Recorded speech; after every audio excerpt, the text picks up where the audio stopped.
Selamat pagi, perkenalkan nama saya Martinus Mai dengan NIM 0112300033. Perkenalkan, saya Gloria Tevansa Sayani dengan NIM 0112300126. Perkenalkan, saya Dewi Spita Kartika dengan NIM 0112300008. Perkenalkan, saya Suci Ramawati Lagae dengan NIM 01130119. Perkenalkan, saya Joseph Prince William Barikoli dengan NIM 0112300125. Kami akan mempresentasikan tentang sistem pencernaan. Sistem pencernaan manusia dimulai dari mulut, kerongkongan atau esofagus, lambung, usus halus, usus besar, rektum, dan anus. Selain itu juga terdapat organ pelengkap seperti pankreas, hati atau hepar, kantong empedu, dan kelenjar saliva atau kelenjar air liur.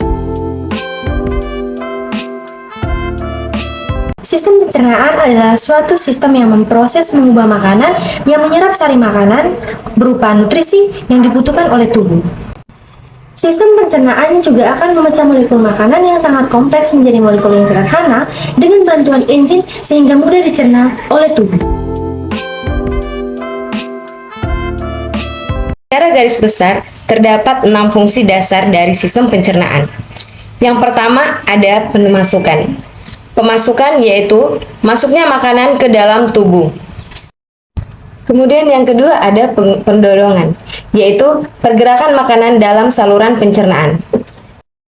Yang ketiga ada pencernaan mekanik, yaitu proses pemecahan makanan ke molekul kecil secara fisik.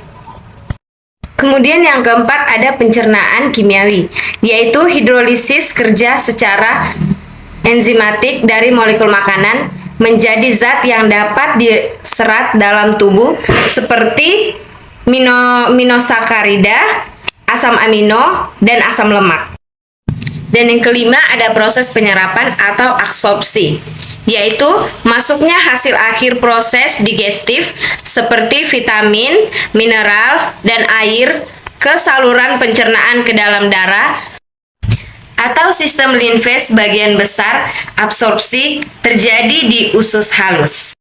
Kemudian yang terakhir yaitu proses defekasi, yaitu proses pembuangan material yang tidak tercerna sebagai feses.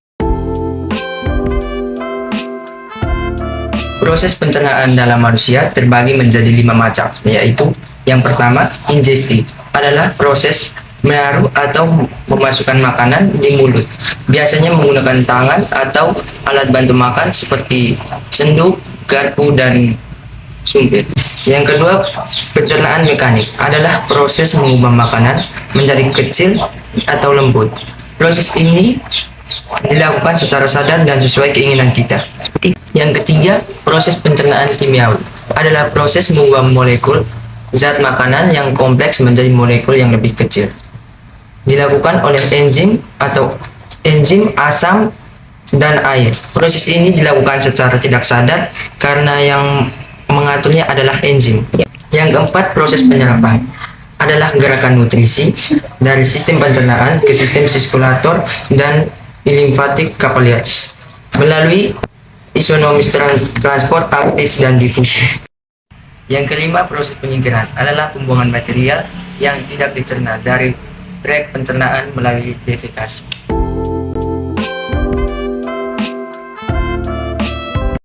Yang berikut adalah proses pencernaan makanan. Makanan masuk pertama kali melalui mulut, di dalamnya terjadi proses pencernaan secara mekanik dan kimiawi. Untuk proses pencernaan mekanik dilakukan oleh gigi, sedangkan proses pencernaan kimiawi dibantu oleh beberapa enzim seperti enzim amilase, petialin, dan juga enzim maltase. Setelah diproses di mulut, selanjutnya makanan menuju ke kerongkongan terlebih dahulu. Sebelum mencapai ke lambung, di kerongkongan terjadi gerakan peristaltik seperti meremas-remas guna mendorong makanan menuju ke lambung. Selain itu, di mulut proses pencernaan secara mekanik terjadi di dalam lambung ketika makanan dihaluskan oleh gerakan otot-otot lambung. Pada lambung terjadi proses secara kimiawi melalui enzim. Yang pertama ada enzim pepsin yang berfungsi mengubah protein menjadi asam amino. Yang kedua, ada enzim renin yang berfungsi mengubah protein menjadi kafein. Yang ketiga, HCl atau asam klorida yang berfungsi memecah protein serta melawan virus. Di lambung, makanan yang diproses akan menuju ke usus halus. Usus halus terdiri dari 3 bagian. Yang pertama, usus duodenum, yaitu usus 12 jari. Yang kedua, usus jejunum atau usus kosong. Yang ketiga, usus ileum atau usus penyerapan. Di usus halus ini, makanan kembali diproses secara kimiawi oleh enzim-enzim dari pankreas, empedu, dan hati.